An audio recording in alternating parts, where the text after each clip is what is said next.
Quad meeting से पहले जब पीएम मोदी अमेरिका दौरे पर गए थे, तब दोनों देशों के बीच ड्रोन की डील से लेकर कई प्राचीन वस्तुएं लौटाने पर सहमति बनी थी। इसी डील के तहत अब अमेरिका भारत को MQ-9B प्रीडेटर ड्रोन देने वाला है। आगे इस पर विस्तार से चर्चा करेंगे कि MQ-9B प्रीडेटर ड्रोन क्या है और यह कैसे काम करता है। इसके अलावा भारत और अमेरिका के बीच और कौन कौन सी डील हुई और इससे भारत को क्या फायदा होगा, इस विषय पर भी चर्चा करेंगे। तो चलिए बिना देरी के इस वीडियो को स्टार्ट करते हैं। फरवरी में जब पीएम मोदी अमेरिका दौरे पर गए थे, तब अमेरिका ने भारत को 31 MQ-9B प्रीडेटर ड्रोन बेचने की घोषणा की थी और इसी डील के तहत अब अमेरिका भारत को 31 MQ-9B प्रीडेटर ड्रोन देने वाला है। इस ड्रोन की लागत $3.99 अरब है। इसमें इंडियन नेवी को 15 सी गार्डियन ड्रोन मिलेंगे, जबकि इंडियन आर्मी और एयरफोर्स को इसके 8 स्काई वर्जन मिलेंगे। यह ड्रोन रिमोट से चलता है और इसे जमीन से लेकर आसमान और समुद्र से लॉन्च किए जा सकते हैं। ये कई हथियार से लैस होते हैं और सैटेलाइट का उपयोग करके 40 घंटे से अधिक समय तक उड़ान भर सकते हैं। इस ड्रोन की खास बात यह है कि इससे दूर से ही टारगेट को खत्म किया जा सकता है, क्योंकि इसकी रेंज लगभग 1850 किलोमीटर तक है।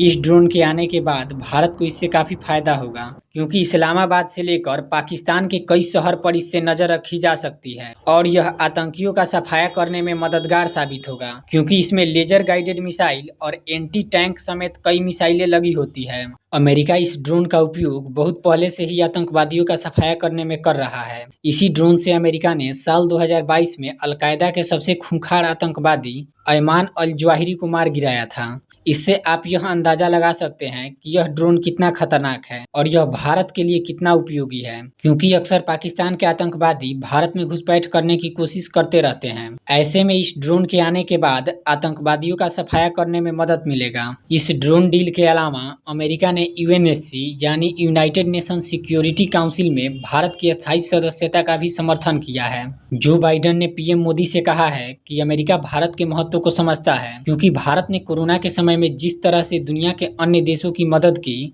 यह वाकई में काबिले तारीफ है। इसलिए वे UNSC में बदलाव चाहते हैं और चाहते हैं कि भारत UNSC का स्थायी सदस्य बने। प्रधानमंत्री नरेंद्र मोदी और जो बाइडेन के मुलाकात के बाद अमेरिका 297 पुरातात्विक अवशेषों को लौटाने पर भी राजी हो गया है। दरअसल ये वस्तुएं तस्करी करके भारत से अमेरिका ले जाई गई थी और वहां के म्यूजियम का हिस्सा बन चुकी थी।